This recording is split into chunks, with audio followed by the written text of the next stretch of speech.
Hei! Tällä videolla esittelemme huuhtelupistoolin, jolla on tarkoitus puhdistaa työstökoneen sisätilaa lastuista. Ensin on tämmöinen pienempi ja halvempi versio, ei ole säädettävä, ja sitten on tämmöinen laadukkaampi säädettävä versio.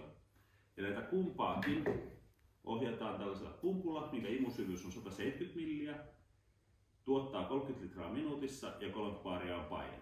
Ja nyt katsotaan, miten nämä toimii.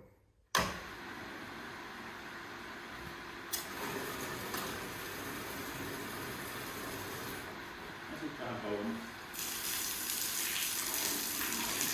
Noin. Ja sitten katsotaan, miten tuo toinen toimii. Hei, ja tässä demonstroidaan, kuinka tämä laadukkaampi säädettävä laite toimii. Eli katsotaan, miten sitä käytetään. Sitten vähän pidemmälle matkalle. Ja saadaan sitten myös tällainen riuhkakin tarvitaan.